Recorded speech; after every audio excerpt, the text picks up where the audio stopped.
marketing, entrepreneurship, and all things small business.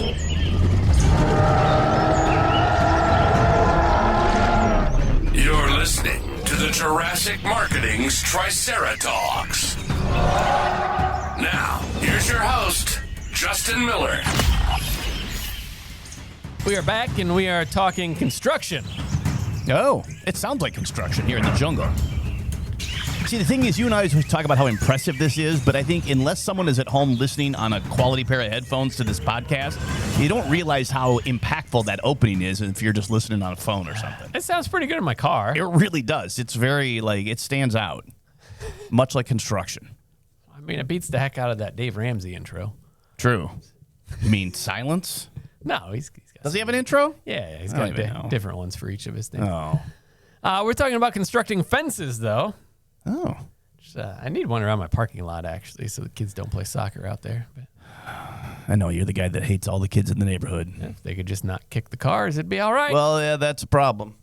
But no, we're talking about putting the fence around your herd analogy as coined by Mr. Dan Kennedy.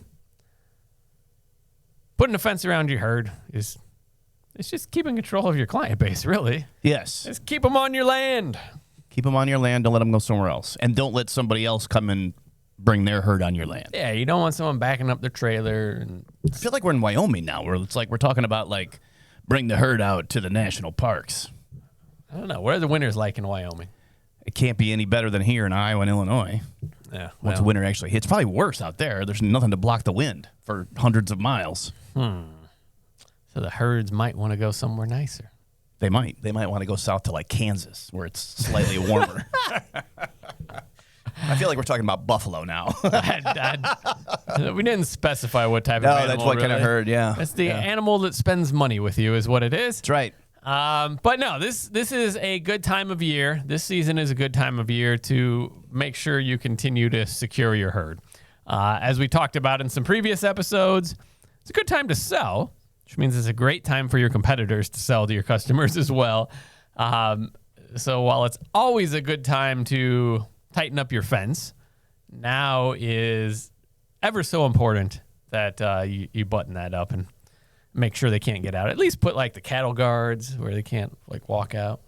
You ever seen them things? I have, yeah. I don't know. Yeah. I don't know how those work.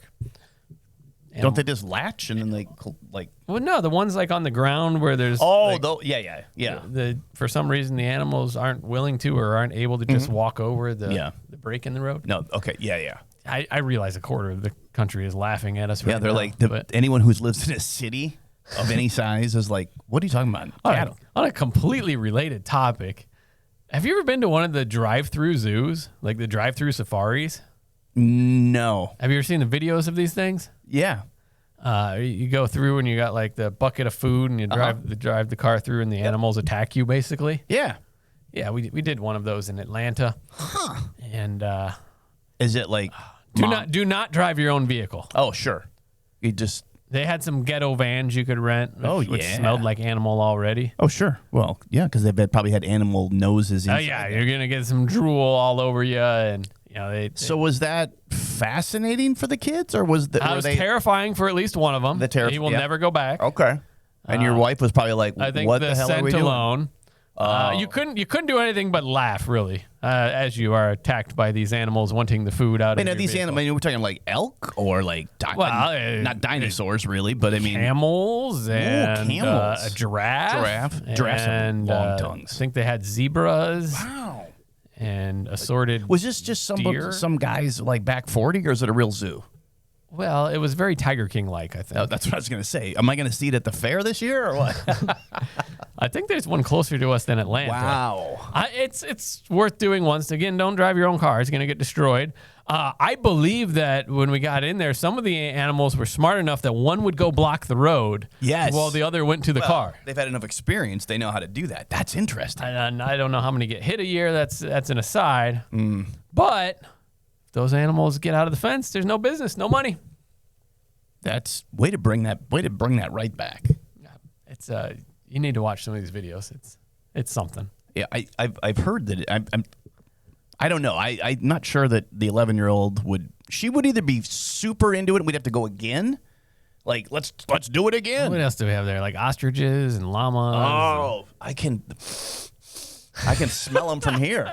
Oh, geez. I mean, I hate the petting zoo smells. It's just like it's that, but bigger, and you're inside the fence. Oh, in a car that isn't yours, it stinks too. I mean, you can take yours. I mean, you gotta sign a waiver. Yeah. Oh, and they're gonna destroy your probably mirror and windows. okay. Yeah. Like, what about that? So what's the over under on that? $50? I don't even remember. Yeah, it was a couple years ago. Just throwing money out. Wow. Okay. I don't think we'll do it again, but you keep your money inside the fence. Okay. Yeah. I guess this means your clients are the animals. Yeah. I mean, if the client, are they feeling a little bit like we're pigeonholing them here? What if they want to get out? Apparently, we're feeding them and then exploiting them. Well, that's true. We're giving them what they want. Okay, we're giving them what they want. But we're getting something in return. Sure. Everyone wins. Money. Everybody wins. Yeah. We get some money, but They get fed. and so what are some ways? What are good ways to keep them happy and keep yourself happy? Did you just bring us back in? This never happens. I'm trying to. I know this. I know. Usually, I'm let's go this way. That's because we don't want to interject video of the. Yeah, well, we have no guests. The Labubu made it home from last episode. Yeah. I mean, well, it's off there doing its magical powers. That's true. It brought us good luck. I'm sure that episode had 7 more views. I mean, it might be like the modern day Ouija board. I'm not sure, but well, that actually probably is not a good thing. I don't know. I'll call a priest. They're probably selling them on the side. It's true. Yeah. These ones have been cleansed. The single best thing you can do is constant communication. Talk to these people. Constant, continual, be in their Talk life. to them. Yeah, tactically newsletter, of course. Mm-hmm. But if you want the detailed, Kennedy's No BS direct response book is pretty good. But his definition means staying in consistent, meaningful contact with your clients so they're protected from competitors. Okay. So defense keeps clients in, keeps the poachers out. And even if the poachers come calling, your clients are like, I'm happy. Well, we closed the gates. So they're just leaning over this. They're leaning over the top. They can see out there. They can see. Okay. They can't look better outside there. Or they'll learn how to get over the little cattle guard thing. True. Okay. Don't know how those animals didn't get out. I think there was like a tornado or something that actually went through there and destroyed one of the fences, and they did get out. But can you tell that this is at the end of a long recording day? Like we sometimes will bulk our episodes. No, they can't because they already tuned out of this one. Yeah, they're already gone. 8 minutes in, and there's nobody left. We have a solid episode that actually has really good content. It's not one of the loosely thrown together ones. No, and their people are already gone. And it's been thrown. This is why we need some special guests to come hang out. It's true. Otherwise, it's just us talking. No, so let's talk. Building that fence. Here's how most places do it. Mm-hmm. You go to the register, go to the online checkout or whatever, buy your item or consume said service, and that's it. Oh, that seems highly effective. That's typical. Okay, yeah. So, I go buy the Labubu and then Pop Mart does nothing. That would be what that is. What's that do? It means if the product or service was excellent, great. Yeah. I may leave a review online. Maybe. I may tell a couple people. I may shout it out in a podcast. When was the last time you did a review without being prompted to do it? I don't do it when I'm prompted to do it. I'm meaning to put one for the crane place, the arcade crane place in Vegas.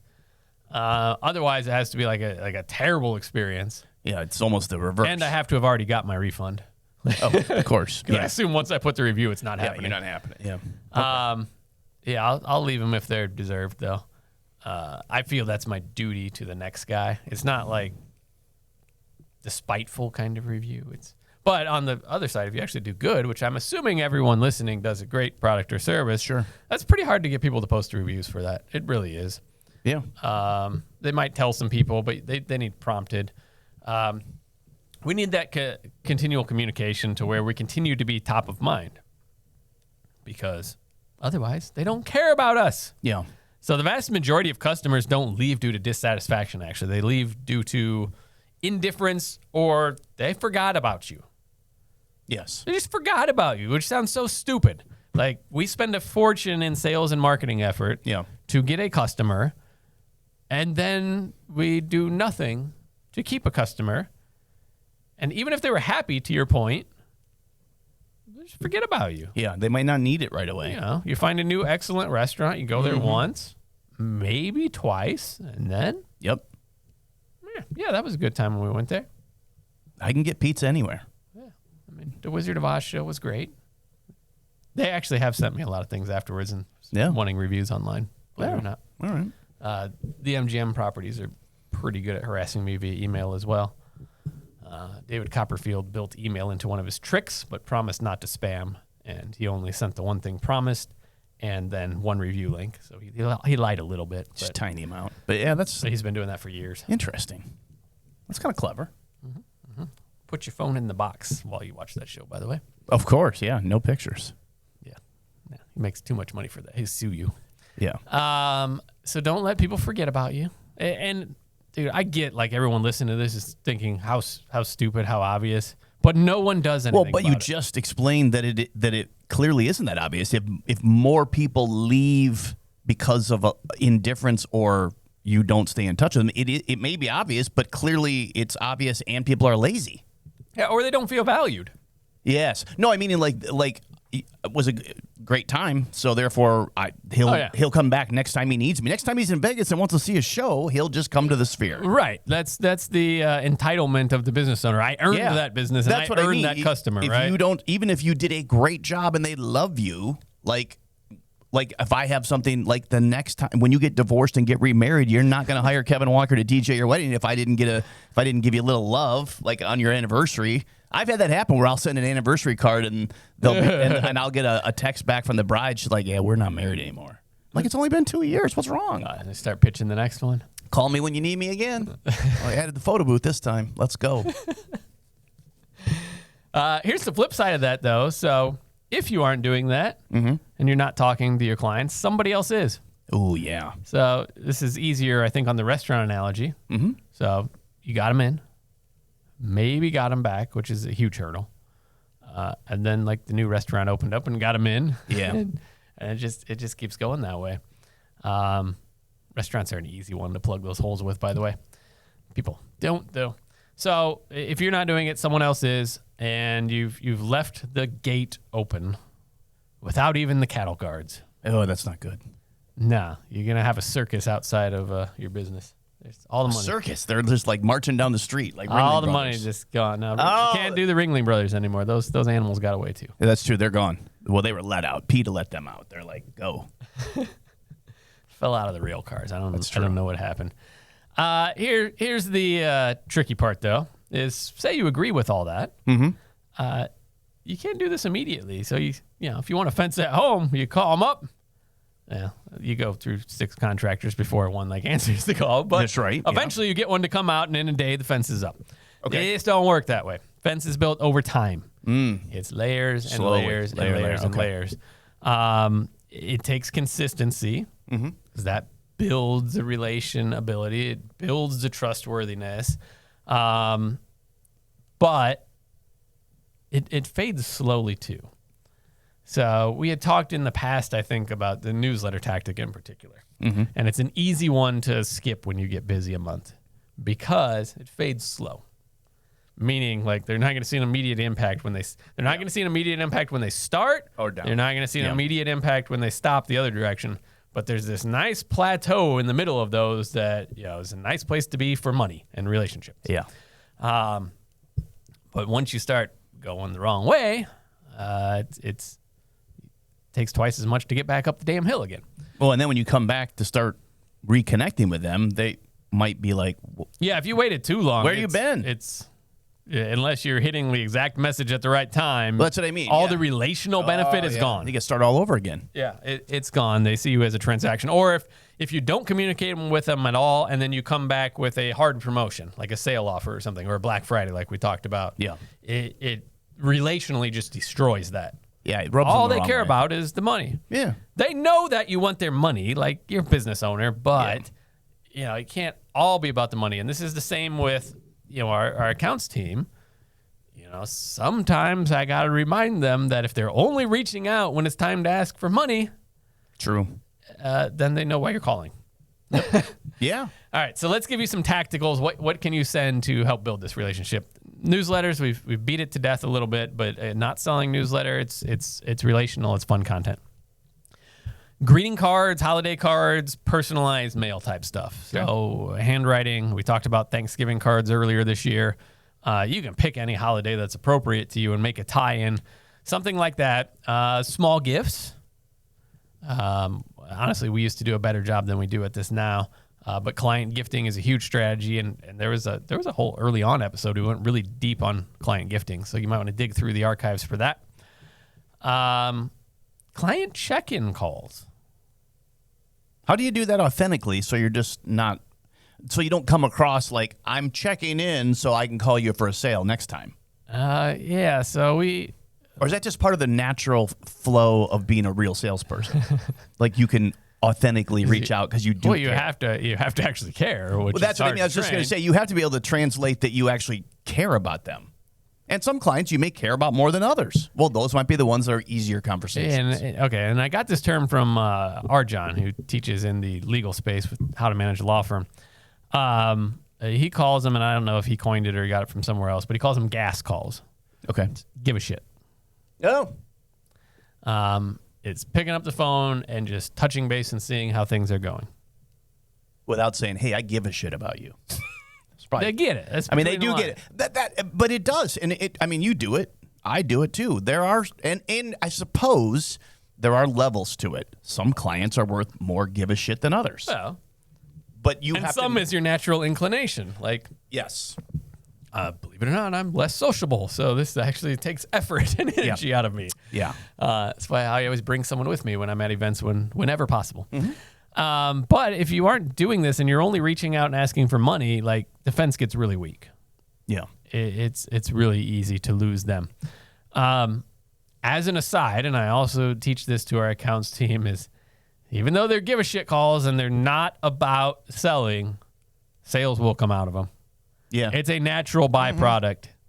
Mm-hmm. It will come out. Because you're furthering that relationship. It might even be, we talked about it in maybe one of the last couple episodes. The conversation might be spark something on the business level. Yeah. Hey, I've been thinking about this. Yeah, that's exactly what I was meaning to call you. Yeah, can you explain that to me? What about this? But if you led with selling, that's a completely different conversation. Yeah.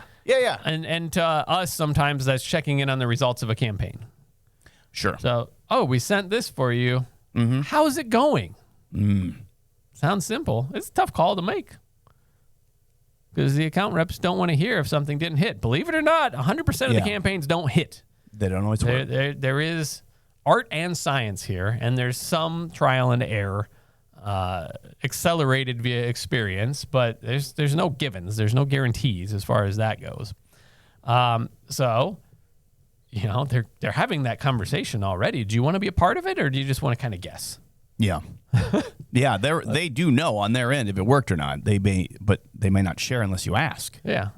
The other touch points to build defense are events. If you're a local service provider, you can probably have events in office. We have one former client and acquaintance at this point that he does trips around the world with his clients. They're wealth advisors. Wow.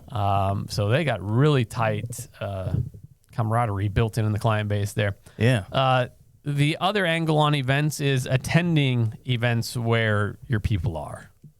Going to them. All right. Yeah. So this could be exhibiting or it could be as an attendee, but making sure you're in the room where they're at. Yeah. So as we record this, we have staff out at events. Next week, we have 2 staff members going to an event. So trying to be in the physical world where the people are at. Imagine that. It's kind of like direct mail. You got to show up. Mm-hmm. Again, the thing that builds this all is it's consistency. It's that rhythm of constant communication. It's the diet and exercise of your business is what it is. Yeah. It's not the Dunkin' Donuts. It'll get you the quick hit. Yep. Consistency is key. On the 4th episode, it'll let you down. You're crashed by that point. Much like my buddy, this company, it's an energy drink company. I found them on Instagram. It's okay. The stuff tastes okay. It makes me feel pretty good. There's not any sugar in it. They are almost over the top. I'm like, I know you want my business again, but they do it in a way that is a lot of what you're talking about. They have put a fence around me that I didn't necessarily want, but I'm not going to be like, I want out. I'm like, and you didn't give a glowing endorsement to the product. You're like, it's good enough. It works. Yeah, it's not my favorite, but it works well enough that I'm not kicking them out. I'm not going to be like, let me out of here. I may order from them again just simply because they are constantly either in my text messages. Yeah, they make it convenient. They make it convenient for me. You don't have to be the best as long as it works. But yeah, I mean, it isn't because they sent me this cool little thing with this nasty looking rabbit on it, but it's like, it's still, I mean, it is a situation where eventually I'll replenish my stock because I will just get not tired of it, but I'll be like, oh, there they are again. Oh, it's on sale. Sure. Ship it to me free. Yeah. Yeah, and there's a balance, right? Yeah. Especially when it comes to offers. If they train you to only buy when it's on sale, that's bad. But they also might know that you're only good for X amount of time, and they're just burning through. Yeah, but that's like the Kohl's or the J.C. Penney's model. I mean, I wouldn't buy anything at either one of those, or the Hobby Lobby model. Only buy when it's 50% off because I know if I wait long enough, it's always going to be on sale. I had to go in. I went in Kohl's. We've talked about this before. No, stop. I actually had to go in the store. Oh no. I was getting something for a wedding. Okay. Getting some attire for a wedding, and I got to the register, and there's a button to decline the Kohl's cash. Whoa. And then are you sure you want to decline the Kohl's cash? Yes, I did. Why? I That is free money. A, I'm not spending it. And Okay. B, I believe it gets deducted from any return you do. Oh, I don't know about that. That's possible. But no, I didn't. There was no way I was going back in the store again. If it's enough Kohl's cash though, if it was $20 or more, I probably would have I'm given. still not going back in the store again. I'd give you $10 for your $20 I'm in not Kohl's popular cash. enough that I got multiple weddings. All right, that's fine. By the way, JCPenney, much better for menswear still. It's kind of old, like, Yeah. kind of the way it used to be 10 years ago still. But Yeah, no, it's true. and neither of them sending promotions to me that are getting to me. So Oh, that's. consist. I don't know how you got out of that. J.C. Penney, same way with this energy drink. J.C. Penney thinks I want to shop with them every day. Nah, they just wanted to give me a credit card. Yeah. Don't need that. No. So consistency is key. Multiple tactics, multiple touch points, multiple media are key. And once you start losing control of the herd and the fence is letting poachers through, which right now this time of year it's the time. Well, man. and you make a good point. Is that you don't just have one client inside your fence. You have multiple clients in there. we better. That's what I mean. As we're talking, I'm thinking about one person in there. You're mainly, like the whole one-on-one thing. But yeah, if you're letting, and then if you're not doing it consistently, you don't even know who you're letting out. Because you're not paying any attention. Look, there's churn in every business. Sure. I don't care if you tell me there's not, but there's clients that are going away for different reasons. But let's not add another one to it that they just forgot about us or they didn't feel like part of our tribe or herd, if you will. Yeah. So keep the communication going. And look, we talked about sending newsletters, some holiday cards, and attending an event we probably should have been at to start with. Yeah. We're talking a whopping tens of dollars per year per client. Like, True. Come on. Yeah. No, that's true. It's not expensive. It could be cheaper than a real fence. Well, yeah, a real fence costs way more money. Yeah. And then you got to really, it's hard labor. And if you get them in, then the government has laws that don't let you keep them in there. True. This is getting worse by the minute. Build your fence. If you want help, reach out to us. Let's talk through what you're currently doing. Let's start there. We'll help you identify the holes that are in the fence and how to cost effectively fill those holes to make sure that you retain clients longer, which is the cheapest way to grow the business. Sure. Is always to keep them longer or more frequency or a higher dollar of purchase before you go chase that next client and put them into the pen with the broken fence. So do it. Make Dan Kennedy proud. Make me proud. I mean, Dan Kennedy is proud of this episode. If I could figure out how to wrap it up and fax it to him, I would. Yeah. Oh, yeah. Send it on the fax. It's true. There's a Dan Kennedyism. Yeah, well, make the tones, make the noise. But no, do it. It's super important to your own livelihood, and we're here to help if need be. We will be back next week with more holiday hijinks and goodwill, fun stuff. Yeah, we're closing out the year with some fun stuff here. That's true. So come back in a week. We'll see you then. Thanks for listening to the Triceratops podcast. Be sure to subscribe and leave your comments. For more information on how Jurassic Marketing Direct Mail can help grow your business, visit JurassicMarketing.com.